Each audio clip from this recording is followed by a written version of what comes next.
दोस्तों भोले भंडारी, दोस्तों सुनिए मैं क्या कह रहा हूँ।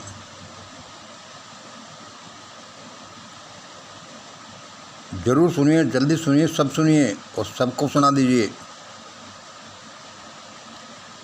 कल के मेरे 2-4 वीडियो आपने सुने कि नहीं सुने पता नहीं, उसके पहले के सुने कि नहीं सुने पता नहीं, लेकिन आज का सुन लीजिए। जल्दी से इनके पास ये पहुंचा दीजिए इस मैसेज को।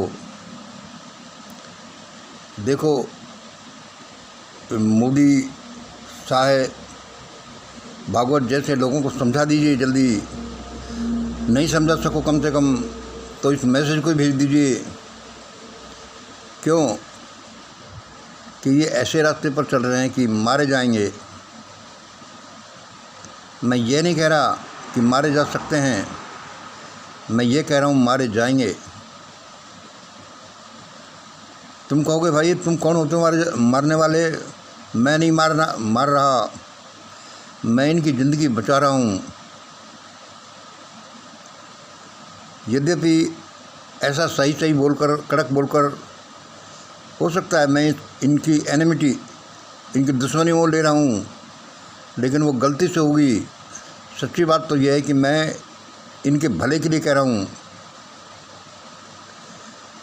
ये लोग अभी भी क्यों मारे जा सकते हैं, आप यही समझ लो, मारे जा सकते हैं। क्यों मारे जा सकते हैं? ये अभी भी उस घृणित सिद्धांत के पीछे लगे हैं, उस आधारहीन सिद्धांत के पीछे लगे हैं, उस शैतानी सिद्धांत को समर्थन दे रहे हैं जिसने भारत का, मानवता का, भारत में हिंदुओं का कबाड़ा कर दिया, नरक में डाल दिया, उनको अपाहिज बना दिया, नपुंसक बना दिया, पागल बना दिया। ये लोग अभी उसी काम के पीछे लगे हुए हैं और मैं फिर भी इनकी ज़िंदगी बचाना चाह रहा हूँ। आप शायद समझ गए होंगे मैं क्या कह रहा हूँ। मैं वही कह रहा हूँ कि वेदों से उपजी वर्ण व्यवस्था और मनु से उपजी मनुव्यवस्था, जिसने इस देश को अपंग, अपाहिज, पागल बना दिया, ये लोग अभी भी उसी के समर्थन कर रहे हैं। जबकि उसका ज़माना गया, पहिया घूम रहा है, पहिए की कोई पंखुड़ी कहाँ से कहाँ पर चली गई इनको ध्यान नहीं है। ये बेचारे मारे जाएंगे। आप यही समझ लो कि ये मारे जा सकते हैं। इसलिए इनका जीवन बचाने के लिए मेरे इस मैसेज को पहुंचा दीजिए इनके पास। और दिक्कत यही नहीं है कि ये 2-4 लोग मारे जाएंगे, मारे जा सकते हैं। दिक्कत यह है कि इनके आसपास बड़ा नुकसान होगा, क्योंकि ये अकेले नहीं हैं। मोदी साहब के पीछे बीजेपी संगठन है, आरएसएस संगठन है, आरएसएस के पीछे पूरी ब्राह्मण लोभी है, शंकराचार्य हैं। ये ब्राह्मण लोभी अलग नहीं है, इनके पीछे और दूसरी लोभी है जो ब्राह्मणों को भी समर्थन करती है। इन लोगों ने अपने स्वार्थ की वजह से अपने आप को आउट ऑफ कंपटीशन बना दिया। मतलब इनको बिना कंपटीशन के मिलता रहे। देश के सारे संसाधनों को 5% लोग ही बटा लें और बाकी 85% लोग अपाहिज, भूखे, नंगे, अशिक्षित, कंकाल बनकर सड़कों पर घूमते रहें। ऐसा उन्होंने भारत को बना दिया। लेकिन इनको पता नहीं है कि यहाँ कोई भी इंडिपेंडेंट नहीं है। आपका शरीर पूरा शरीर है, इसमें ऐसा नहीं हो सकता कि हाथ अलग है, पैर अलग है, पेट अलग है, दिमाग अलग है, नाक अलग है। सब एक दूसरे के साथ अटैच हुए हैं। शरीर का तो जल्दी समझ में आ जाता है हमारे शरीर का कि ये एक दूसरे पर डिपेंडेंट है, एक ही हैं। इसी तरह से समाज का शरीर, सोशल बॉडी, ये सब एक ही हैं। यहाँ कोई ऐसा नहीं है कि ये छोटा है, ये फला जात का, ये उस जात का, इस जात का है, लेकिन इन्होंने बांट दिया है। और अचंभा तो यह है कि उस पुराने ज़माने में जो हुआ ये अभी भी बांट रहे हैं। आरएसएस सारे ब्राह्मणों को ही भर रहा है कि सारा, और फिर वे सारी ताकतवर पोस्टें हैं जो ब्राह्मणों को मिल जाएं। और क्या कर रहे हैं कि भाई धन के बारे में सारा पैसा है जो बनियाओं को भर रहे हैं, मतलब व्यापारियों को भर रहे हैं। ज़रूर इसमें राजपूत पिछड़ गए हैं, लेकिन उन्होंने पहले बहुत मज़े किए हैं। इन्होंने अपने को आउट ऑफ कंपटीशन बनाना मतलब अपने को कमज़ोर कर लिया। इनको बिना कंपटीशन के मिलता है, मतलब रेडीमेड, जहाँ पर पैदा हुए वहीं व्यापार है, वहीं काफ़ी पैसा है, वहीं वातावरण है। तो हमें क्या, व्यापार करना आसान है, पढ़ना लिखना आसान है, नौकरी करना आसान है, बाकी लोगों को नहीं। ऐसा करके, ऐसा ज़माना बनाकर, ऐसे वातावरण बनाकर इन्होंने अपने को बहुत कमज़ोर कर लिया है। और अब जब पहिए का चक्र ये घूमता है, ये अपने को कमज़ोर पाएंगे और पा रहे हैं। आगे क्या हालत होंगी, आगे हालत भयानक हो सकती नहीं होंगी। इन लोगों के लिए, पूरे सिस्टम के लिए, पूरे अपर वर्ग के लिए जीना मुश्किल हो जाएगा, क्योंकि जिन संघर्षों से तपे हुए ये लोअर वर्ग निकल रहा है, जिन तकलीफ़ों से ही आ रहा है, उन तकलीफ़ों ने इनके शरीर को मजबूत बना दिया है और इन मौज करने वाले अपर वर्ग के शरीर को कमज़ोर बना दिया गया है समय द्वारा। लेकिन मेरे में क्या है कि अंदर एक ऐसी कोमल आत्मा है तो सबका भला चाहती है। लगता ऐसा है कि शायद मैं लोगों का विरोध कर रहा हूँ, विरोध नहीं, मैं लोगों का जीवन बचा रहा हूँ। जल्दी समझ जाइए, ये मोदी साहब भागवत ने क्या पागलपन चला रखा है इस देश में। मारे जा सकते हैं, नहीं मारे जाएंगे, और मरना तो सबको है, लेकिन भयानक तरीके से, समय से पहले, बुरी तरह से, ऐसी अवस्था में मारे जाएंगे जहां मरना भी मुश्किल हो जाएगा। सबका भला चाहिए। मिशन ग्रेट इंडिया यही उद्देश्य लेकर सबके भले के लिए काम करने को लेकर आगे बढ़ रहा है, और इसको सफलता मिलेगी, क्योंकि हमारी भगवान से बातचीत हुई है कि हाँ मंगल, और असल में पूछ जाए तो हम भगवान के कहने से ये काम कर रहे हैं। इसलिए दोस्तों समझ जाइए अपने आसपास पड़ोस के लोगों को, क्योंकि सब अलग नहीं है, ये सब एक ही शरीर है हमारा सारा। ये हमारा शरीर ही नहीं, हमारा समाज ही नहीं, हमारा राष्ट्र ही नहीं, हमारा तहसील और जिला ही नहीं, सारा ब्रह्मांड एक ही शरीर है। यदि लाखों प्रकाश वर्ष दूर भी कहीं कुछ घटना घटित होती है तो वह हमें प्रभावित करती है। जल्दी चेतिए। भागवत साहब, ये मोदी तो नहीं चेत सकता, इसमें तो दिमाग ही नहीं है, बेचारा अपने को तकलीफ़ में ज़्यादा डाल लेगा, भयानक तरीके से मर जाएगा। इसका भी क्या दोष है, न तो पढ़ा लिखा, न इसको बच्चों की किलकारियाँ मिली, न मैडम का प्यार मिला, न पहले बचपन कोई तकलीफ़ वाला रहा होगा, भीख मांग कर खाया।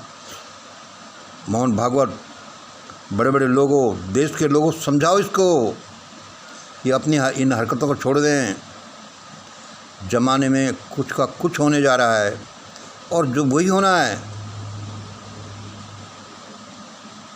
ये सब आप सबके भले के लिए कहा जा रहा है। बचो, अभी भी बचो, अच्छा जीवन जियो, अपने कोई वीआईपी मत बनाओ, दूसरों को धकेल करके और खुद गद्दी पर बैठना किसी को न शोभा देता है न फलीभूत होता है। बड़ा ही तकलीफ़ वाला ज़माना आ रहा है, उसमें आप कहाँ टिकोगे। ये देखे नहीं, देखते देखते ही राजनीति बदल गई है। इसलिए दोस्तों, जो भी कहा जाए, चाहे कितना भी कड़वा कहा जाए, वही करिए। चाहे कोई 1000 साल पुराना धर्म ग्रंथ क्यों न हो, यदि 1000 साल पुराना कोई हथियार है तो क्या उसको अपने ऊपर चलाओगे? क्या कोई जहर है तो क्या तुम उसको पी जाओगे? नहीं। ये बड़े बड़े ग्रंथ है, गीता, कुरान, बुद्ध का धम्म, या ये मनुस्मृति, या कोई भी वेद, ये ओल्ड टेक्नोलॉजी हो सकती हैं, ये नए ज़माने में नहीं चलेंगी, नष्ट हो जाओगे। मैंने ऐसे ही कल परसों ने कह दिया कि भारत में हिंदू का नाम निशान नहीं मिलेगा यदि ये नहीं संभले तो। भारत रहेगा, हिंदुओं का यही पता नहीं चलेगा कि हिंदू थे कौन, और ये आएगा। ईश्वर करे यह चेंज होने से हो, नष्ट होने से नहीं हो। मेरे सारे वीडियो 1200 वीडियो हैं, वो इसी बात को बताते हैं कि लोगों सुधर जाओ, सारा अपने अपने पेट में मत भरो, लोगों को, दूसरे लोगों की शिक्षा तंत्र को मत बिगाड़ो, स्वास्थ्य तंत्र को मत बिगाड़ो, उनके अर्थतंत्र को मत बिगाड़ो, सिर्फ अपने लिए कि अपने अपने पेट में भर रहने का है। सब समझ जाइए, सारा दिमाग का खेल है। यदि दिमाग गलत लाइन में चला गया तो चला गया, उसके बाद कुछ नहीं बचता। दिमाग ने गलत पकड़ लिया कि इन औरतों को जलती चिताओं में डालना अच्छा है, इन जीवों को, इन बच्चों को बलि चढ़ाना अच्छा है, तो ऐसा ही करता है क्योंकि उनका दिमाग ऐसा कह रहा है। हम ऐसा नहीं होने देंगे, और फलस्वरूप भारत में कुछ अद्भुत होने जा रहा है। सारा देश ही उलट पलट होने जा रहा है, और जो रिवर्स गियर में हज़ारों साल से इंडिया चल रहा था, अब वह राइट गियर में चलेगा। देखते जाइए, फिर मत कहना कि इसमें तो हमें बड़ा नुकसान हो गया। हो भी सकता है, क्योंकि उल्टी धारा में चलोगे तो नुकसान उठाओगे, नुकसान नहीं उठाओगे, मारे जाओगे लोगों। इनका साथ छोड़िए, इन पागलों का, इन भ्रष्टों का, इन अनपढ़ों का, इन दुष्चरित्र वालों का, इन लुटेरों का। इनको समझा दीजिए, इनको पकड़ लीजिए, वरना ये वैसे मारे जाएंगे। उससे क्या फ़ायदा? ये भी अपने भाई बंदे हैं। कम पढ़े लिखे तो क्या हुआ, थोड़े से भटक गए तो क्या हुआ, सबके भले के लिए करो। और भगवान यही बताता है, what ever you do for others you do for you, what ever you do for others you do for you. मतलब कि जो तुम दूसरों के लिए करते हो वो तुम्हारे लिए हो जाता है। हम ये चीज़ हमारे अफर्मेशन प्रोग्राम में बोलते रहते हैं। इसका मतलब, और तुम अपने लिए तो अच्छा चाहते हो, तो इसका मतलब है कि औरों के लिए भी अच्छा करते जाओ, जिससे कि तुम्हारे लिए अच्छा होता जाए। मोदी साहब, भागवत एंड कंपनी, संभल जाओ। बड़ी लहरें आ रही हैं, बड़ी सुनामी आ रही हैं, और सुनामी पानी की नहीं, सुनामी यहाँ आग की भी आ सकती है, लावा की भी आ सकती है, सूर्य किरणें भी आ सकती हैं भारत धरती को जलाने के लिए। वे ऐसी भी आ सकती हैं कि वो सिर्फ इंडिया को जलाएं, या इस धरती पर गंदे लोगों को, भ्रष्ट लोगों को, विकृत मानसिकता वाले लोगों को ही जलाएं। ऐसा भी स्पेशल भी हो सकता है। एक एस्टेरॉयड ने देखा ना, पूरे डायनासोर कुनबे का नष्ट कर दिया। छोटे छोटे जीव बच गए जो आगे मैमल्स में डेवलप हुए, और फिर उनसे मानव प्राणी निकला। बहुत कुछ होने वाला है, ज़्यादा झिकझिक मत करिए। तुम नहीं जानते, तुमने स्वार्थ में ये कर लिया, मनु ने कर लिया, तो वो कुछ सर्वज्ञानी थोड़ी था। सारे संसाधनों को दूसरों से छीन करके अपने लोगों में बांट देना, ये कहाँ गलत हो रहा है शायद तुम नहीं जानते। मारे जाओगे। अभी समझ जाओ, अभी सुधर जाओ, क्योंकि होना तो वही है जो परम पिता ने अपने बच्चों के लिए निर्धारित कर रखा है। अभी वो इतना कमज़ोर नहीं हुआ है,